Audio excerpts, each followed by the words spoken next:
get ambient, sir?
And I got it set like medium speed, but pretty good.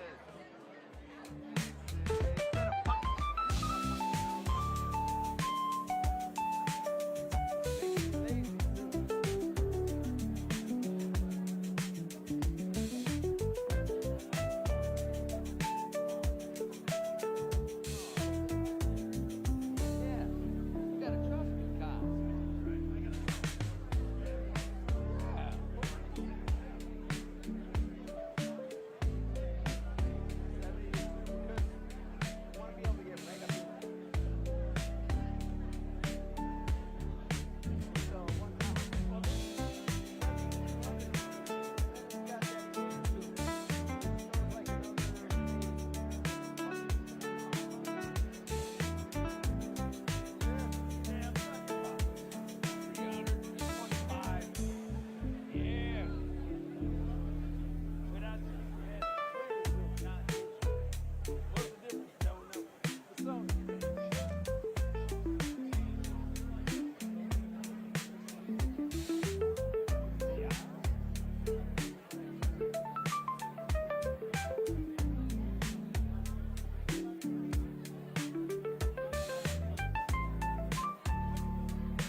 Good evening and welcome. As we prepare to welcome the keynote speaker for this evening, it's fitting that he is introduced by someone whose own career has been defined by principled leadership, reform, and results. Governor Martin O'Malley has served at every level of government, from transforming Baltimore as mayor, to leading Maryland as governor, to overseeing and strengthening the Social Security Administration at a pivotal moment in history. But beyond the metrics, Governor O'Malley brings something rare, a fierce belief that government can and must serve the people, especially the most vulnerable among us. As chair of Accord's Advisory Board and as a national leader who shares a deep commitment to equity, access, and justice, he stands uniquely positioned to introduce a president who has spent his life advancing these very ideas. So please join me in welcoming Governor Martin O'Malley.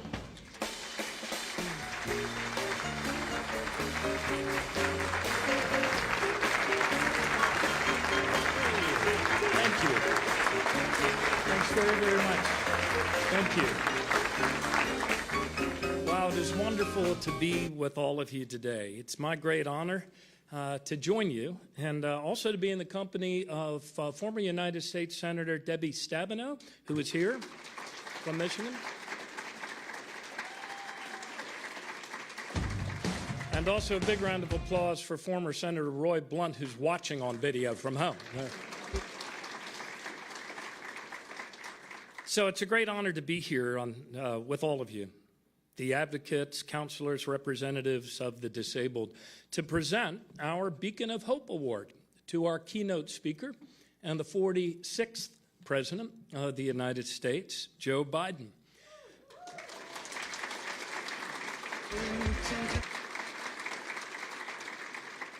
As soon as he was elected, President Biden quickly and decisively led our country out of the pandemic and into the strongest economic recovery of any country in the developed world, creating 16 million jobs in just 4 years, more than any other president in American history.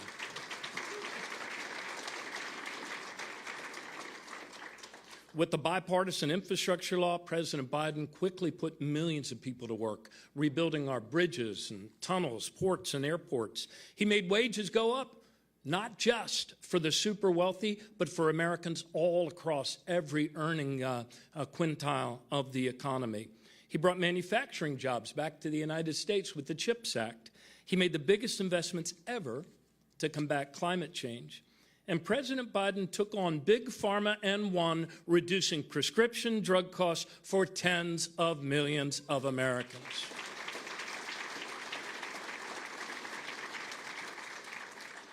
In fact, President Biden built such a strong economy that it has taken a great act of economic self-sabotage to hurt it.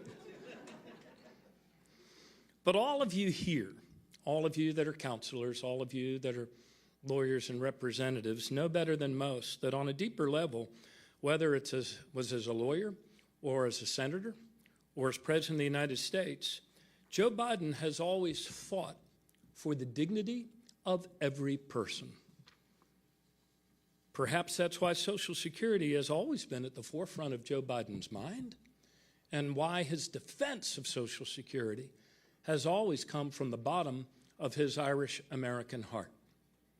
The dignity of every person, the dignity of work, the dignity of every child's home, the dignity of a compassionate and caring people who would freely choose to heal the sick, to feed the hungry, to care for widows and orphans, for those in the dawn of life and those in the dusk of life, every soul.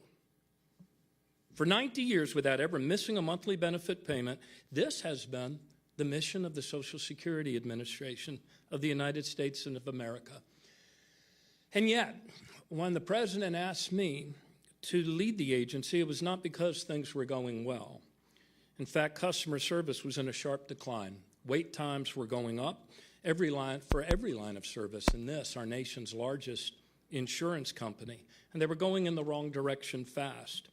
You see, over the prior 7 years, Congress had reduced staffing at the agency to a 50-year low, even as baby boomers of my generation swelled the ranks to a new all-time high every day. But thanks to President Biden's leadership and support, the hardworking men and women of Social Security in just 1 year turned around almost every single service metric in delivering for the American people, and they got the agency moving in a much better direction.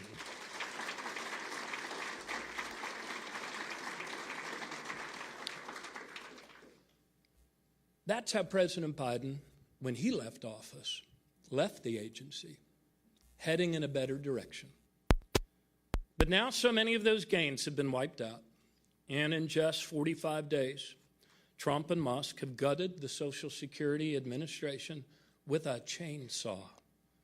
The largest exodus of staff the agency has ever suffered. And make no mistake about it, it's the American people who are feeling the pain. They'll feel the pain in the additional wait times.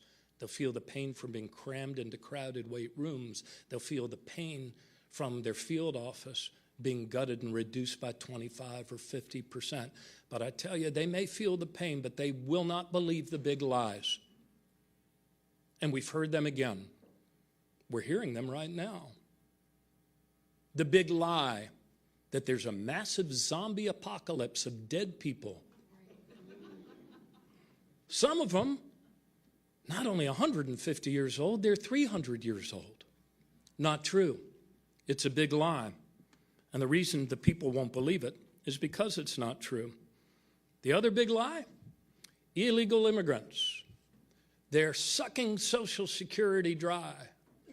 When the truth is, illegal immigrants are prohibited by law from receiving any Social Security benefits, but they contribute $25 billion to everybody else in America that depends on Social Security.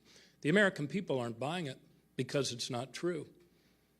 They will also tell you the big lie that Social Security is rife with fraud, run over the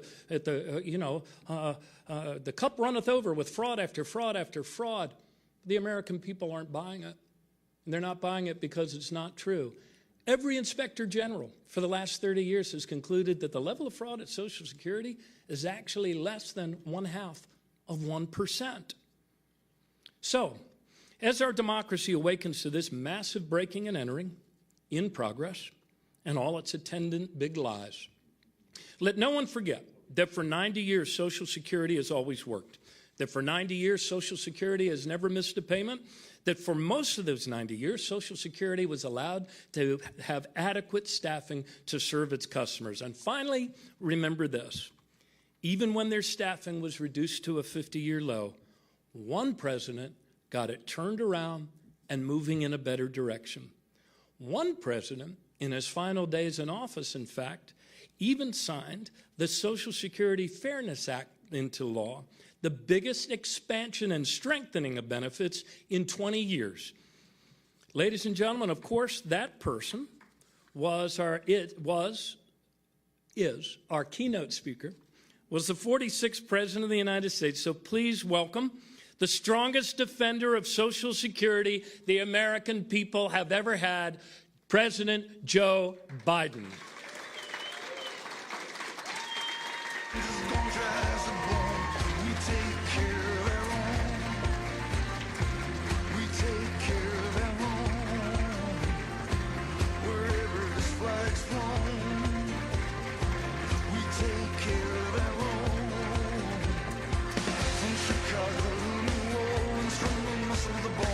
Thank you, thank you.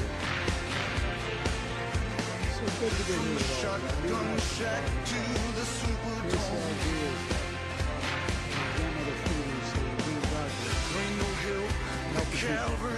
Who deserve help and paid for most of it. You know, my great friend, he is a great friend, Governor O'Malley. My dad, the Biden family, started off in Baltimore. They don't say Baltimore, it's Baltimore. In Baltimore. And, but we've been friends for a long time.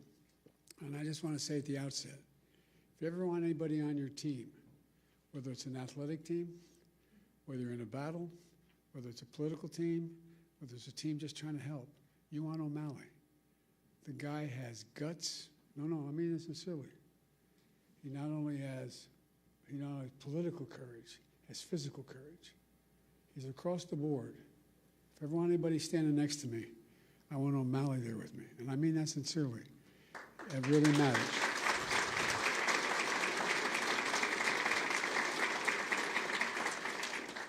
You know, I always kid Maryland because Delaware, the second smallest state, we share the eastern shore of Maryland with Maryland. But we're close friends. And folks, you know, it's no surprise that he did a hell of a job when I asked him to be commissioner of the Social Security.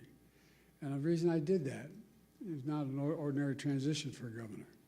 But I knew, I mean this from the bottom of my heart, I knew we needed someone with some guts, some toughness, who'd fight for every single penny that it needed, that would try to restore the integrity of the system. And to everyone here today, I want to thank you, all of you, very much for this award. It means a great deal to me coming from you. And I mean that sincerely. It means a great deal. You're in the front lines every single day. You're helping, you're advocating for your fellow Americans, Americans with disability. It's a big deal. We talk about what happened in the physical side of it if we didn't have Social Security. Think of what the psychic calm gives so many people who just don't know where to go, don't know how to traverse what needs to be done, or alone. Last fall, on the White House lawn, we celebrated the anniversary of the Americans with Disabilities Act. As a United States Senator 400 years ago, I was looking back on it. God almighty, I've been doing this 50 years. It's hell turning 40 years old, anyway. But back in the year 1990, I was the co-sponsor of the Americans with Disabilities Act as a United States Senator. In my view, and I suspect many of you, it was one of the most consequential civil rights laws in American history. That's what got me involved in politics in the first place. Delaware, like Maryland, was one of those states, it was a slave state. We had all the vestiges of what was going on back in the day. We were one of those states that still, I remember moving from Scranton, Pennsylvania down to Wilmington, Delaware, and Cole died. My dad moved back to where we could get a job. And I remember I pulled into, my mom would drive us on the Philadelphia Pike connecting Wilmington and Philadelphia. And we lived in an apartment complex. And she'd drive us it was only about half a mile to Holy Rosary School in Claymont. But it was so dangerous, she wouldn't let us walk up because of access road. I remember pulling into the parking lot, and I had never seen hardly any black people in Scranton at the time and I was only going in 4th grade. And I remember seeing the kids going by at the time called colored kids on a bus going by. They never turned right to go to Claymont High School. I wondered why. Asked my mom, why? So in Delaware, they're not allowed to go to school, in public school, with white kids, honey. That sparked my sense of outrage as a kid, just like it does. I mean, and these young kids right here can tell you things affect them when they learn about something that's really just unfair and unjust. You know, my dad was an honorable man. And my dad used to have an expression. He said, Joey, your job's about a lot more than a paycheck. It's about your dignity. It's about respect. It's about being able to look your kid in the eye and say, honey, it's going to be okay, and mean it. Well, that's what you're all about. That's what the legislation is about. It's about dignity. Simple dignity. Everyone deserves to be treated with dignity, regardless of their standing, regardless of their economic situation, regardless of who they are. Making sure that more than 60 million Americans who are living with disabilities are treated with dignity is who we are as Americans. That's what it's about. I mean it. Dignity at work, at school, in their communities, in every corner of American life. Laws like the ADA need advocates like you. You're the ones that keep it going, God love you. You fight like hell every single day to make sure the law is respected and your clients' rights are protected. So from the bottom of my heart, I mean this. I give you my word as a Biden. From the bottom of my heart, I say thank you. Thank you for what you're doing. Thank you for your commitment to the dignity of all Americans, because that's what ultimately this is about.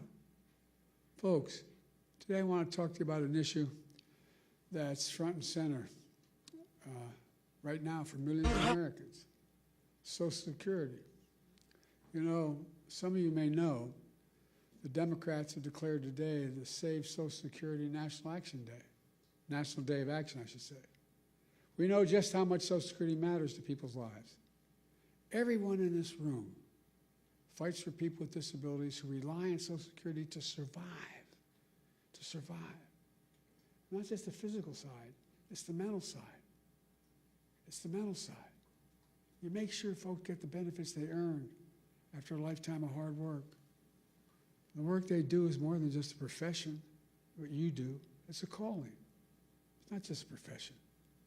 And Social Security is more than a government program. It's a sacred promise. We made it a sacred promise. 73 million Americans receive Social Security. From their first paycheck to their entire life, they pay into Social Security. And in return, they count on Social Security to be for them when they're going to need it. Folks, must never, ever betray that trust or turn our backs on that obligation. That's why during my presidency, we protected Social Security and made it stronger. Martin, the governor, can tell you. We came into office, Social Security Administration had its lowest staffing, she referenced it, lowest staffing levels in 50 years. And demand was going through the roof because of my generation and the baby boom generation, reaching the retirement age. So the demands on Social Security increased significantly. Our administration secured nearly $2 billion to reduce the backlogs and improve customer service. We slashed wait times for folks in need who are calling the 1-800 number. We got it down to under 13 minutes. It used to be 3 times that long when we took office. We made it easier for people to get help with their claims online. We reduced how long it takes to review a case. We fixed the appeal system to make it uniform in all 50 states, which made a difference. And we strengthened the anti-fraud measures to protect people's identities and to make sure benefits are going to people who actually they belong to. By the way, those 300-year-old people getting that Social Security, I want to meet them because I like to figure out how they live out. Hell of a thing, man. I'm looking for longevity because it's hell when you turn 40 years old. But as a result, by the time we left office, we had improved every single line of customer service, from applying for disability to filing an appeal to reporting fraud. It all became more efficient and more effective. And I'll bet it made your jobs easier, too, in the process. Now, these achievements may not sound so glamorous to most people, but you know, they're absolutely essential. And in my view, one of the most important jobs of any elected official is to make sure the government works for the people, works for all people. It's understandable. They can understand what it is. And then we keep our promises to the people, to all the people. That's exactly what we did, thanks to all of you. I also signed into law the Social Security Fairness Act. That act eliminated 2 unfair rules so public employees wouldn't get shortchanged. The government pension offset and the windfall elimination provision can never come in ever again.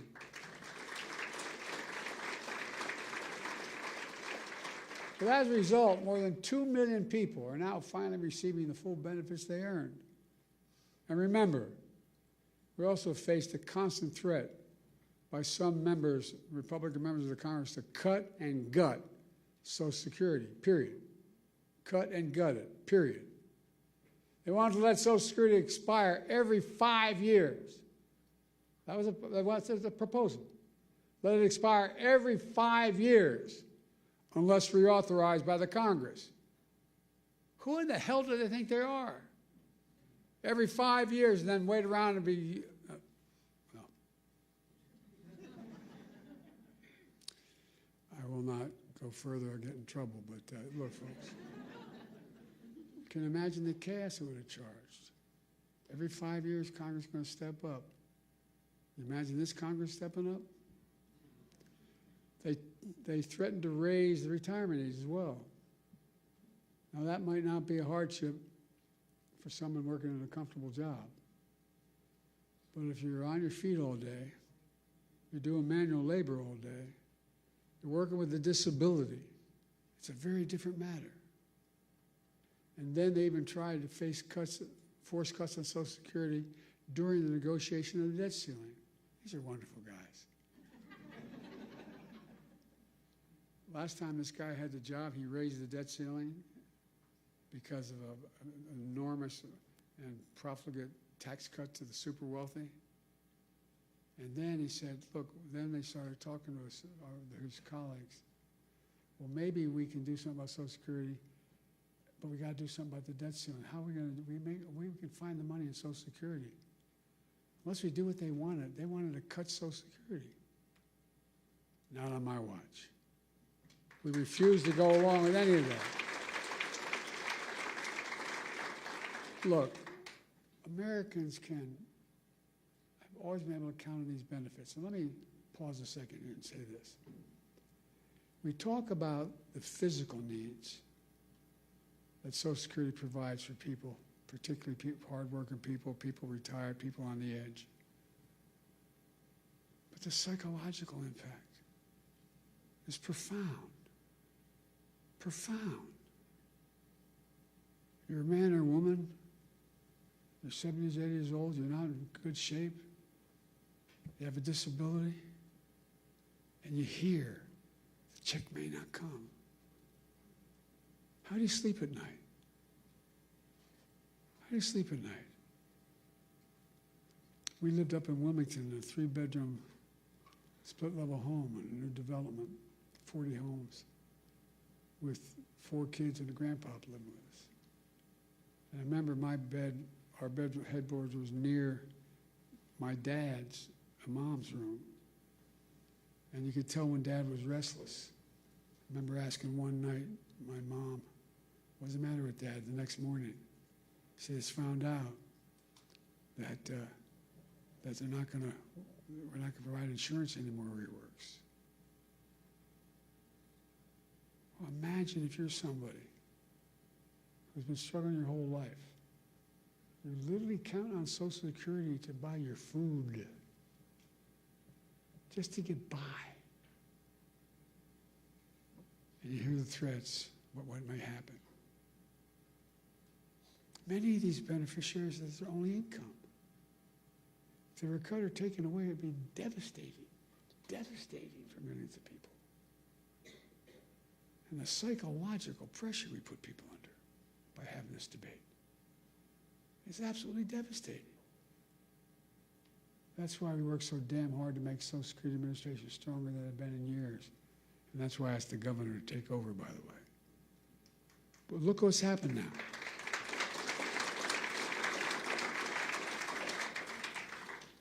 Fewer than 100 days, this new administration has done so much damage and so much destruction. It's kind of breathtaking it could happen that soon. They've taken a hatchet to the Social Security Administration, pushing an additional 7,000 employees, 7,000 out the door in that time, including the most seasoned career officials. Now they're getting ready to push thousands more out the door. Already we can see the effects. For example, thousands of people use the Social Security website every single day to check on their benefits and submit their claims. But now, the technology division of the Social Security Administration has been cut in half. And so the website's crashing. People can't sign on to their accounts. What do you think it does to that woman's living alone, at 74 years checking, just not able to even find out whether she can't even find out what that disability claim is she has. She can't file a new disability claim. And a lot of these people being told incorrectly that their benefits have ended. Folks, imagine the panic that causes if you're a retiree living alone with only Social Security to depend upon. So now people are overwhelming the phone lines. They're showing up at the local Social Security office, tearful and frantic, and told, "Do you have an appointment?" In that tone, by the way. I can give you a personal example if I'm not going to, though. To cap it all off, serious people are now generally concerned for the first time in history, for the first and only time in history, that Social Security benefits may be delayed or interrupted. Folks, let's put this in perspective. In the 90 years since Franklin Roosevelt created the Social Security system, people have always gotten their Social Security checks. They've gotten them during wartime, during recessions, during a pandemic, no matter what, they got them. But now, for the first time ever, that might change. It would be a calamity for millions of families, millions of people. The current Secretary of Commerce doesn't seem to get it. Or based on his comments, he doesn't seem to even care. Many of you saw what he said the other day. And by the way, he's a billionaire. God love him, as my mother would say. Paying 8.5% in taxes. But anyway, billionaires, I don't know what he's paying. But when he talked about the possibility of the Social Security checks not going out this month, he shrugged it off. Here's what he said. He said his 94-year-old mother-in-law wouldn't complain, wouldn't bother her. She's probably a lovely woman. No kidding. Her son-in-law is a billionaire. What about that 94-year-old mother living all by herself? Doesn't have a billionaire in the family. Or all the retirees who depend on that monthly check to feed themselves. All those people with disabilities have no other source. What about all those people? That's who you fight for. So they should desperately need you. And folks, it's not just the Secretary of Commerce. We heard how others, empowered and emboldened by this administration, talk about Social Security. One of them called it a Ponzi scheme. A Ponzi scheme? What the hell are they talking about? People earn these benefits. They paid into that benefit. They rely on that benefit. And no one should take it away. You know, Franklin Roosevelt had a different view. He was president coming out of the Great Depression. He and all his colleagues saw great suffering, so much poverty. He also took steps to raise standard of living for ordinary Americans, including creating Social Security. He himself was from a very wealthy family. He didn't need Social Security, but understood how much it would mean to millions of Americans. He knew it would make America stronger in the process, and it has. It makes our economy stronger. It makes the community stronger. It makes families stronger. It gives peace of mind. That's why the vast majority of Americans, including many wealthy Americans, still support, thank God, Social Security. And very wealthy billionaires still support Social Security. They may not rely on themselves, but they know Social Security deserves to be protected for the good of the nation as a whole. You got to ask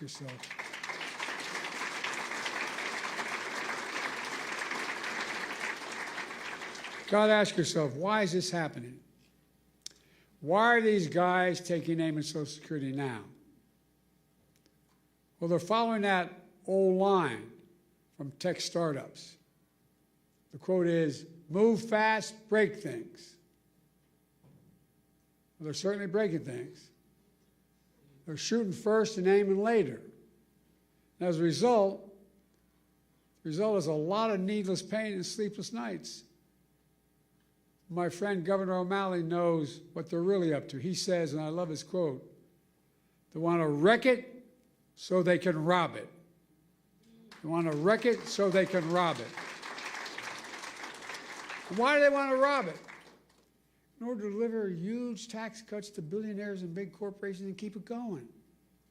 They want to make permanent the 2017 tax cuts, which overwhelmingly benefited the wealthiest Americans and the biggest corporations. That's going to cost $5 trillion. Where are they going to get $5 trillion to pay for it? Other than continue to run the deficit up. Well, what do they always do? By running up the national debt, number one, and then by taking the money from someplace else. What are the two big pots of money out there in raw numbers? Social Security and Medicaid. Well, from other programs that people rely on and have paid into. Republicans, or these guys, are willing to hurt the middle class and the working class in order to deliver significant greater wealth to the already very wealthy. Who in the hell do they think they are? I really think, I mean, just basic decency. Who do they think they are? I think anybody should go out. They can make $1 billion a year. They can, fine. But pay your fair share. You know what the average? We have 1,000 billionaires in America. You know the average federal tax they pay? 8.2%. Anybody want to trade that number? What you're paying? Folks, look. Let me close. I'm sorry to go on so long, but it's just, anyway. I grew up in Scranton, Pennsylvania as a kid, and then Claymont, Delaware. Middle-class towns, working-class towns. Places where people worked hard all their lives with the promise that they'd be able to retire someday with a little bit of dignity. Because they've been paying in a thing called Social Security since the very paycheck they ever earned. These people get knocked down every day, learn to get up. My dad's one expression, you get knocked down, just get up. Get up. They get up every day. The last thing they need from their government is deliberate cruelty. It's about people and neighbors across the country who look out for each other. You don't see empathy. They don't see it as a sign of weakness. They see empathy as a decent instinct. They don't see cruelty as a sign of strength. Social Security is about more than retirement accounts. It's about honoring a fundamental trust between government and people. It's about peace of mind for those who work their whole lives so they can rest assured they'll have a chance. They'll get back some of what they earned and what they deserve. But more than anything else, I mean this sincerely. And as my friend says, maybe it's the Irish of it in me, but it's about who we are as Americans. Who are we? What makes us distinct from the rest of the world? It comes down to basic, in my view, fundamental American values. Nobody's king. Nobody's the boss. Everybody has a shot. All people are asking for is a shot. Honesty, decency, where hard work is rewarded.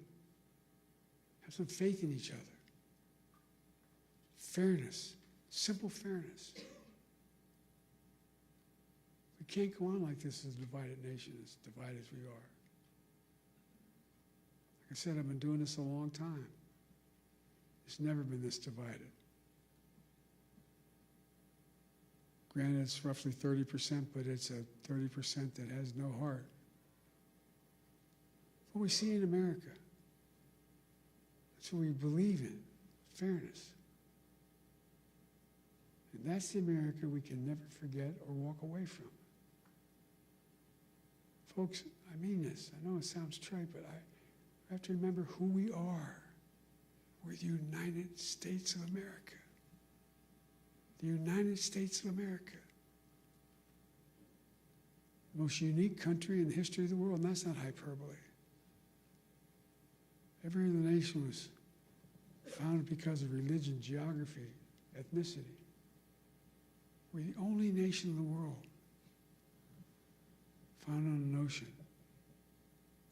We hold these truths to be self-evident, that all men and women are created equal, endowed by their Creator. That's the one thing that united us, an idea. Every other nation was because of a purpose. It's an idea. And how can we fulfill the outcome, the meaning of that idea? We walk away from just basic fundamental decency. Folks, sorry to go on so long, but I feel deeply about this. You know, you've heard me say it before, and I'll say it again. There's nothing beyond the capacity of America to do when we do it together. Let's do it together. God bless you all, and may God protect our troops. Thank you for what you do, and thank you for this wonderful award. Thank you, thank you.